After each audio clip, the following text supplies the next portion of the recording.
Hello, credit union community. Here are your topics for today's show. First up, membership growth hit its lowest rate since 2011. Were credit unions ever winning on relevance or just renting it from auto dealers? Next, credit unions keep handing out budgeting tips and calling it financial well-being. But is that actually helping our members? And finally, AI could push U.S. fraud losses to $40 billion by 2027. So when any voice can be faked, does that change how you do marketing at your credit union?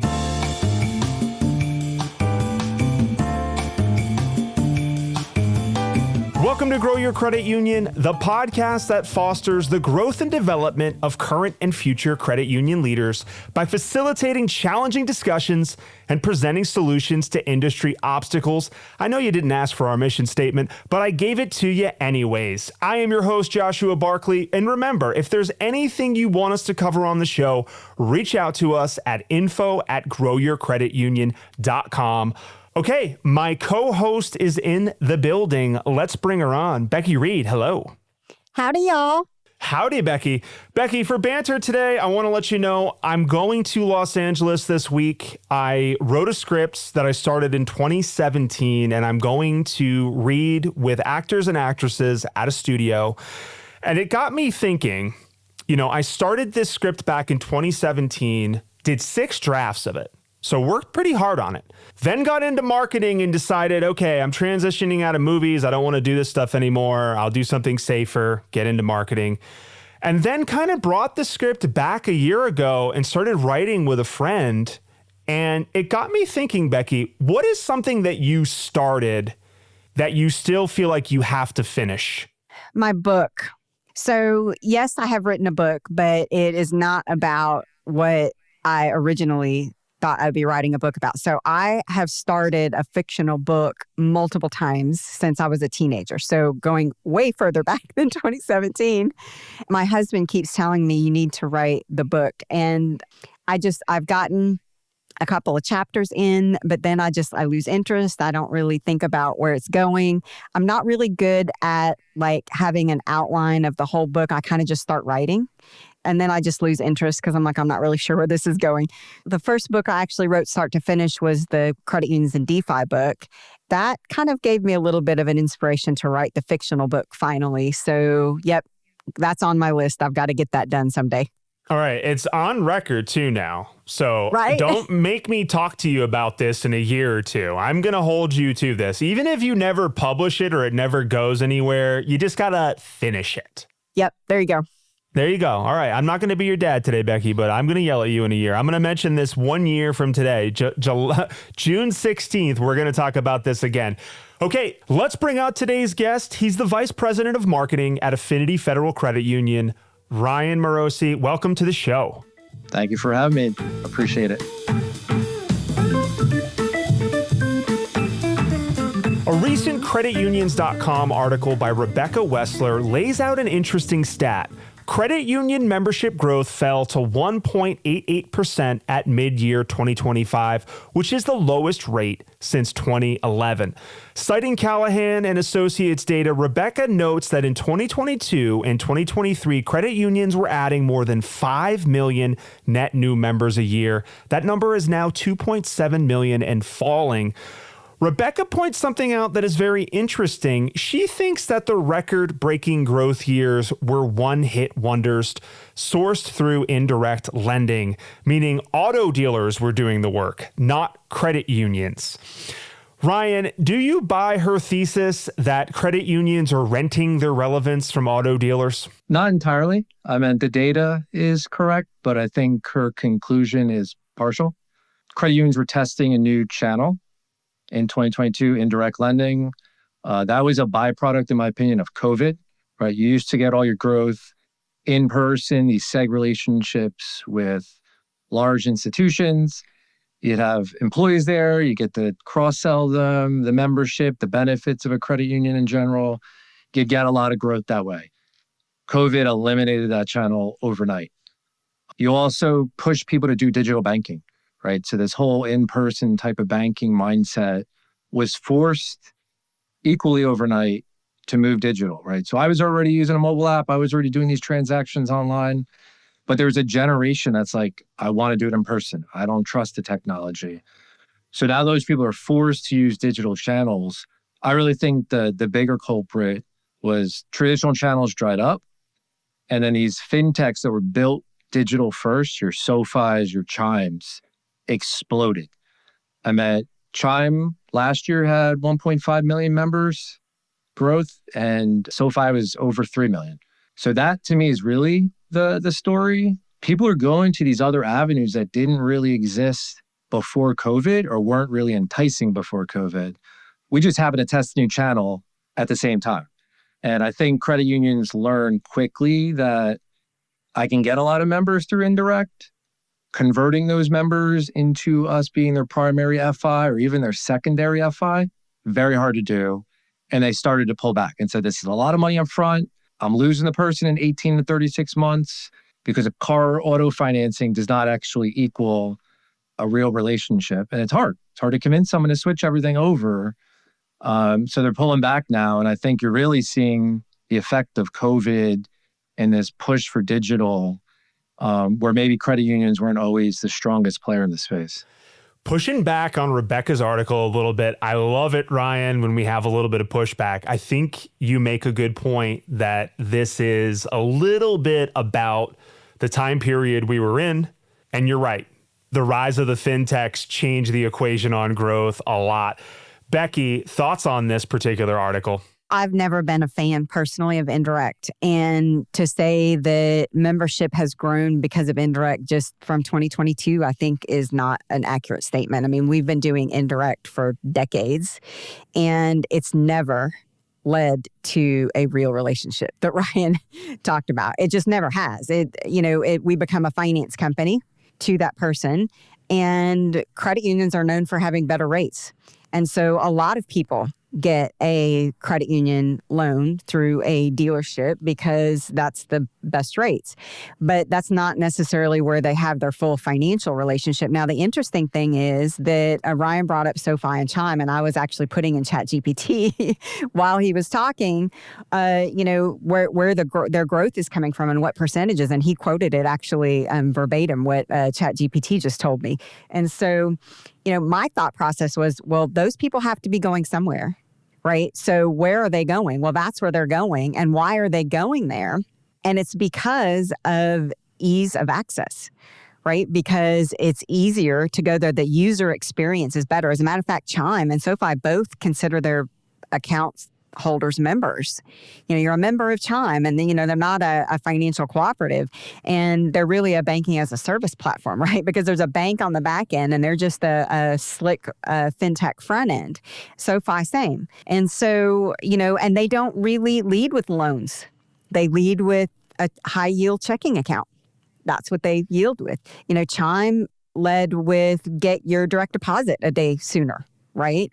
Because they just didn't warehouse ACH, which, by the way, credit unions have been doing for decades, but we never advertise it. We never talk about it. We don't talk about our differentiators. We just talk about we have better rates than banks. We're just a better bank. We're nicer than bankers.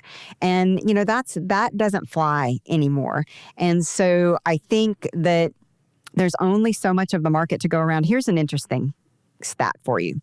The credit union industry here in the United States, it's about an 8% market share. We range from about 6 to 8% historically. That hasn't changed in forever, ever. We've never gained more market share than 8%.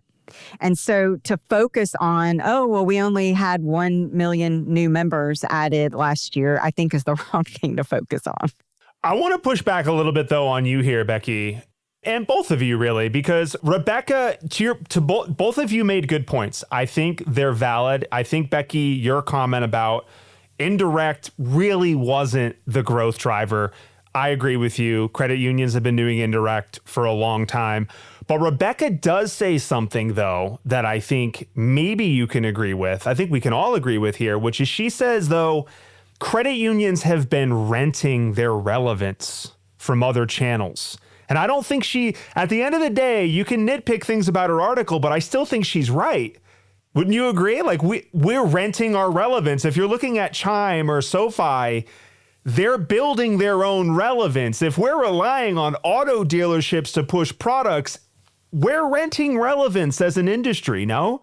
I mean, if that's your only channel for growth, you're accurate.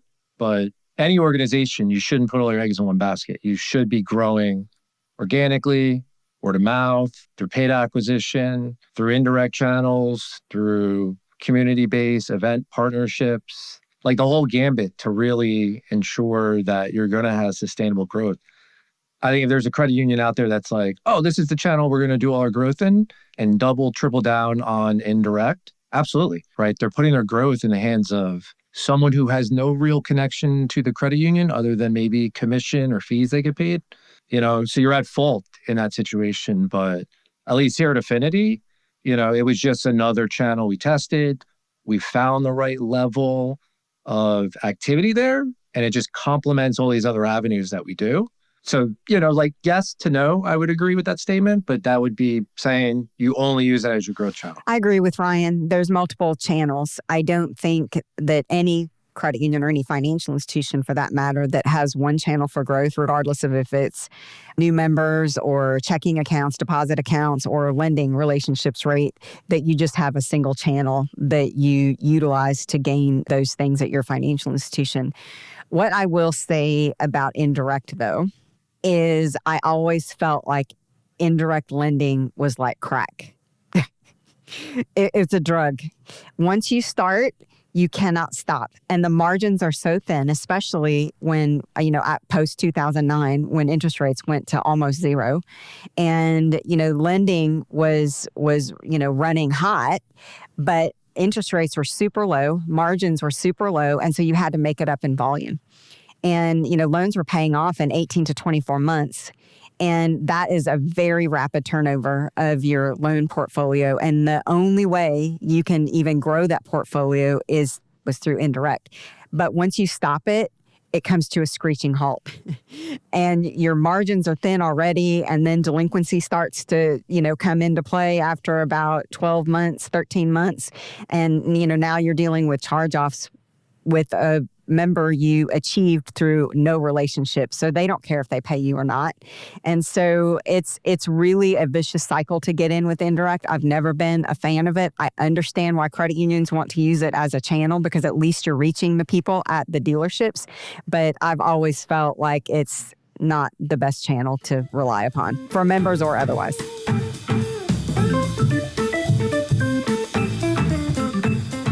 In an article titled Financial Wellbeing Isn't What You Think, Chris Howard of Callahan and Associates makes a distinction most of the industry he feels is getting wrong, which is that financial well-being, he argues, is not the same thing as financial health.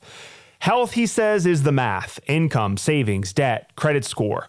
Well-being, he says, is the emotional relationship a person has with money, confidence, control, peace of mind.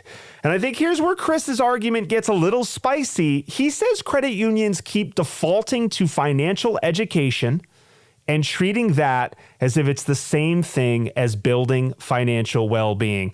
I don't know if this is a tomato thing, Ryan, but do you agree with him? I agree on the definitions, right? I don't think they're the same thing. Financial education, health is those education tools, resources, calculators. Well-being is emotional connection you have with money.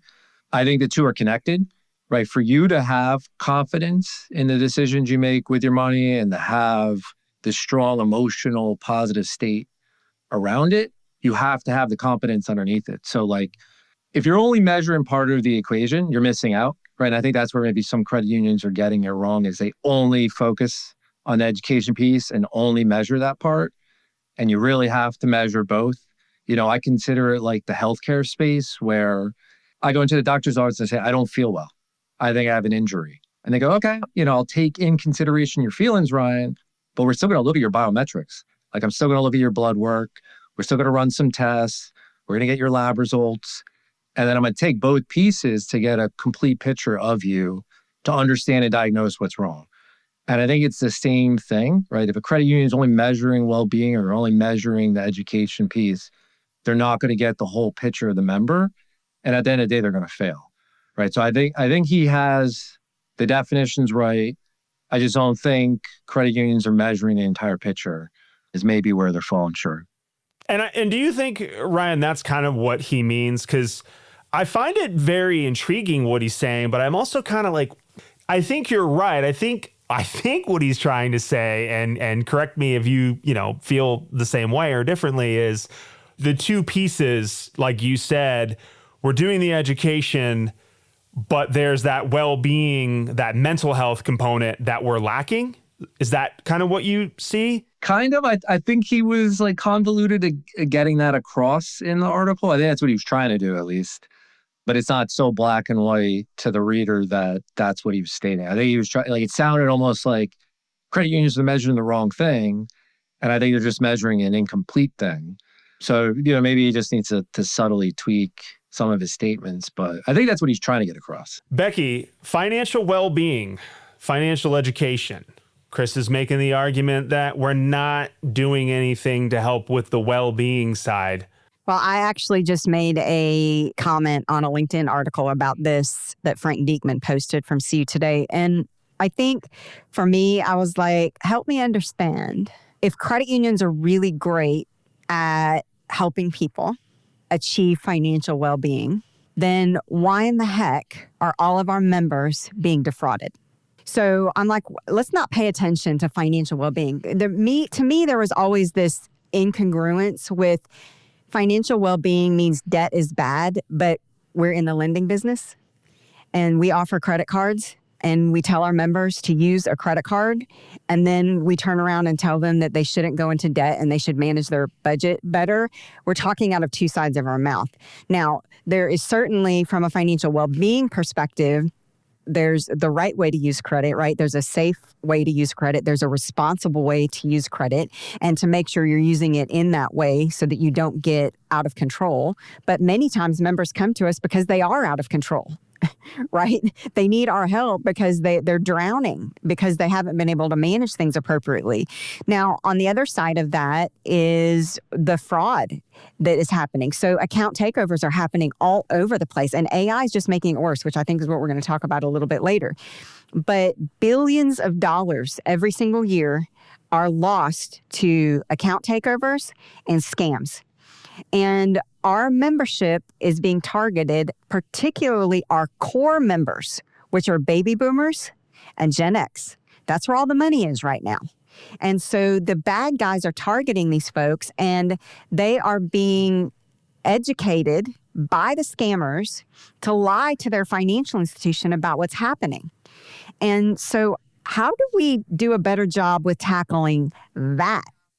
My question, just to close out this segment on this article that I'm trying to wrap my head around, and Chris, who wrote this article, I'm not, I hope you take no disrespect. I think you wrote a very intriguing piece, and I'm just trying to just kind of dig into the roots and wiggle around and find myself in your head a little bit. But even if we do help members with financial well-being, how does that change the dynamic of, earlier you said, Becky, about our market share? I'm just trying to understand, like, if we actually help people with their financial well-being, because I'm just going to be honest with you, who could possibly have financial well-being with what's going on right now in the world? I mean, I certainly don't. You could give me several $1 million. I don't know if it's going to get inflated away next year. Like, I just don't know how much that helps the industry. Ryan, do you feel like if we're helping everybody with financial well-being, your credit union has this crazy amount of success that it didn't have before? I believe it's a component for that success, right? It shows what differentiates us from some of our counterparts. Like, they use it as a tagline in an ad and don't really put much weight behind that. I think if you're just going to talk about rates, you're just going to talk about products, every FI has products. Every FI has competitive rates.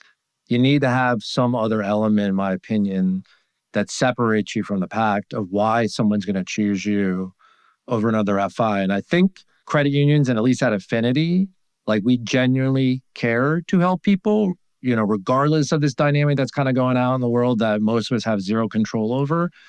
But to kind of have some resource, you can lean on to help you alleviate some of that anxiety, even if it's just a friendly voice that is empathetic and going to listen and not necessarily cross-sell or sell you stuff, I think that helps, right? Like how much it's moving the needle, I think that's hard to quantify sometimes. But I believe it's a component that we at least need to succeed for the future. And that's why we've invested so much with Gallup. I mean, we're one of the earliest adopters of that financial well-being consortium. We have well-being counselors at Affinity that are not there to sell you products or push you into a rate. They're there genuinely for those empathetic conversations to kind of better understand, like, what are you really going through at your house? And like, what can we do to help? Right. And it's not necessarily always pushing product or trying to get you to use your credit card more. I might need to get rid of my therapist, Ryan, and start just banking with your credit union, man. I actually think that's a great idea. Before you mentioned the counseling, I'm thinking to myself, okay, Ryan, you're talking about how you help people with financial well-being, but like, how do you execute on that, buddy? Like but when you say that you have this team of counselors that I can call on and they're not going to try to sell me stuff, that is a huge service that maybe I would like to take advantage of. So kudos to you and what you're doing over there. Becky, anything you want to say to close out this segment? I just think I agree with what you said earlier, that we might need to just reimagine what that is. I think too that financial education or financial wellness to me might connotate something demeaning. Like I might feel like I'm somehow less than if I need to be financially educated. And so maybe there are different words that we can use around that. So I think we just need to reimagine what that really means.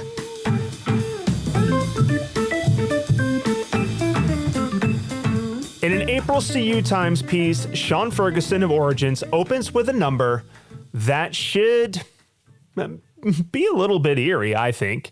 He cites Deloitte analysis, and he writes that Gen AI is on track to push U.S. fraud losses from $12.3 billion in 2023 to $40 billion by 2027. That's a 32% compound annual growth rate. But Sean's larger point is that bolted-on fraud tools and manual reviews cannot keep up with AI fraud, especially as more applications start in digital channels where there's no familiar voice to verify. Ryan, I changed the question that I was going to ask you because I didn't really like it.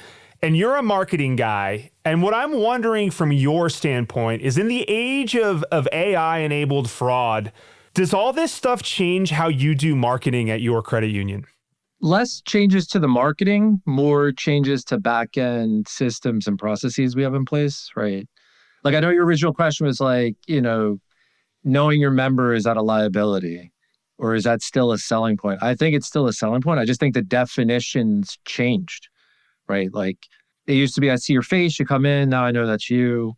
I think the system's now to have multiple layers, right? Like, I have to use voice ID, I have to use face identification, but I need to run that through the same level of sophisticated AI tools to then do multi-factor with the device. But it's got to be seamless for the member. Like, they need to almost feel like it's an effortless flow from start to beginning. And all of these things on the back end are kind of working in seamless fashion with one another to prove you are who you say you are.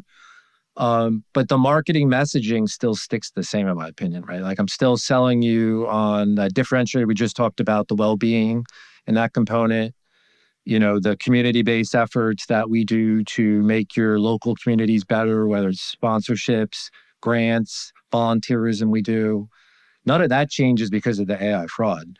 It's really the back end behind the scenes stuff, in my opinion, that changes the most.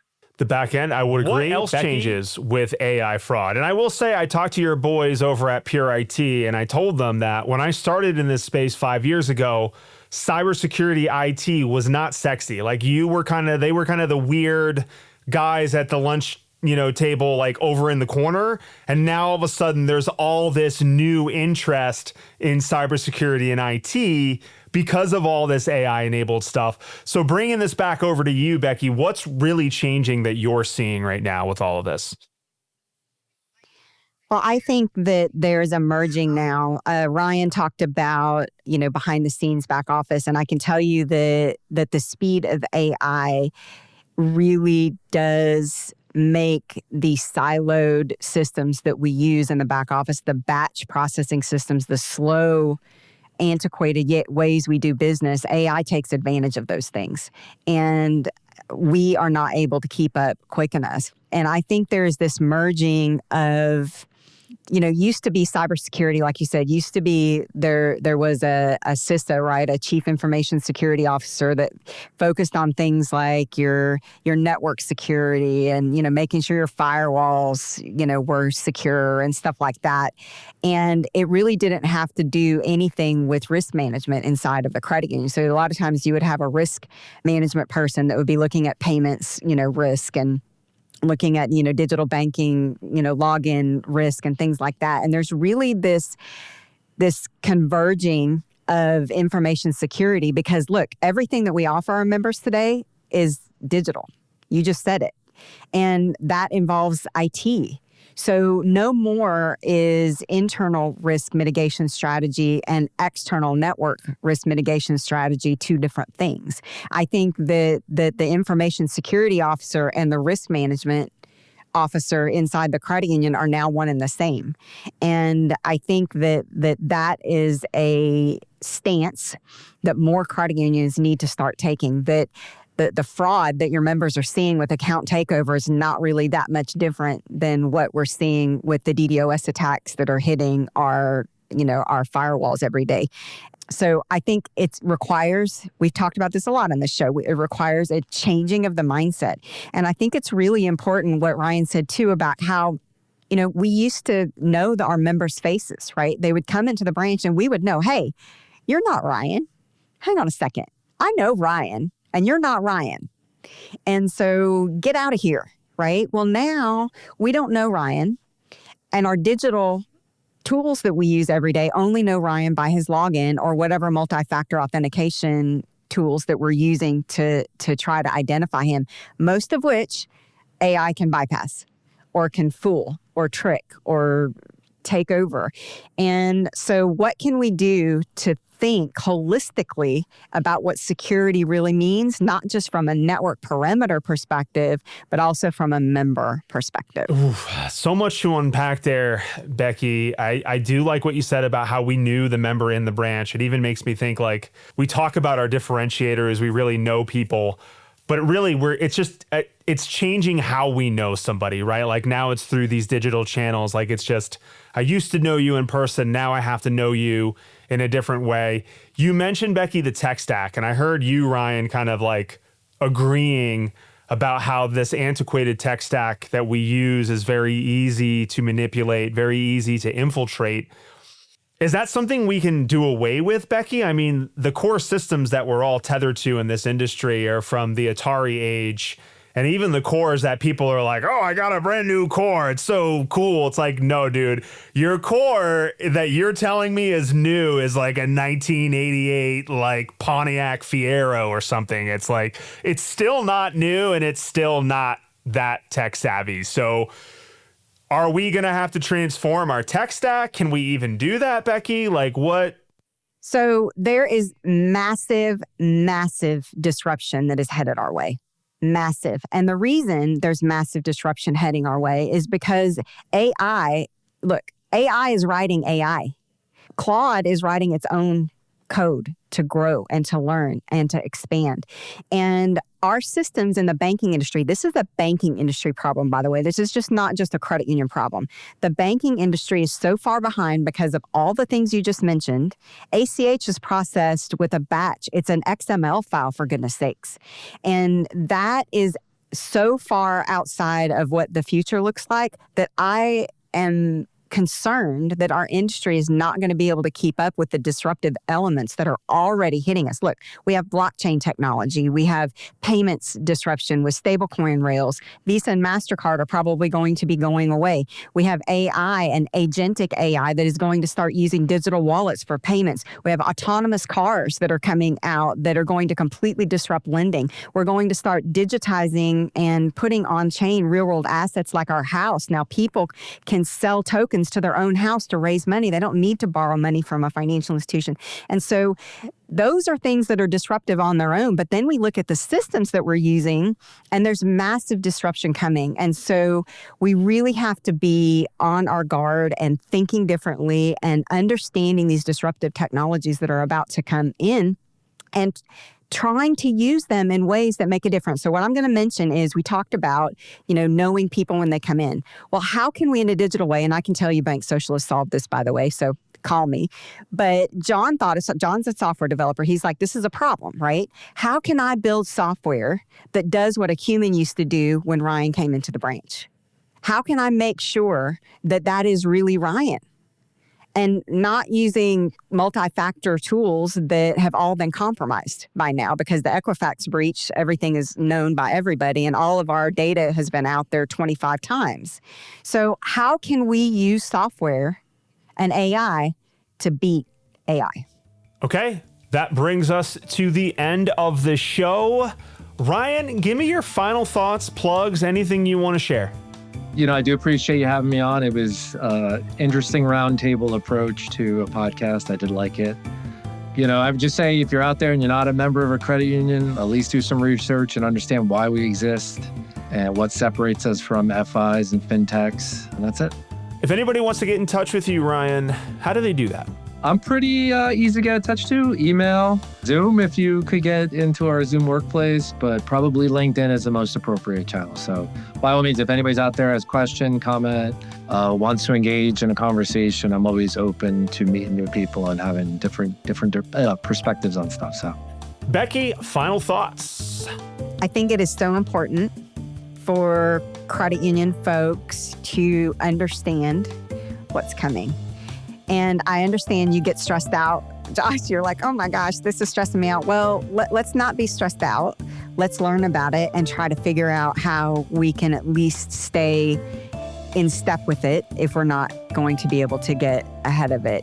And so many folks in their strategic planning sessions that are coming up this third quarter, some of this stuff is not on the radar. And if you're only doing a strategic planning for 1 year and you're not thinking about what's going to happen in 3, 5, or even 10, we might be completely wrong about what happens in 10 years, but at least starting to think about those things is important. So I really recommend that you have a strategy session before your strategy session, which is just to really understand some of these disruptive technologies that are coming down the pike and get an opportunity to really think about what they could mean for your financial institution. If anybody wants to get in touch with you, Becky, how do they do that? LinkedIn, baby. LinkedIn, baby. I want to give a special thanks to our guest. I want to give a special thanks to my co-host and, most importantly, our listeners for continuing to support and listen to another episode of Grow Your Credit Union. If you like the show, follow us on your podcast player of choice. And if you want to be a guest or would like to talk about sponsorship opportunities, head to growyourcreditunion.com to learn more. Thank you for listening, and we will see you next time. Take care. Bye-bye.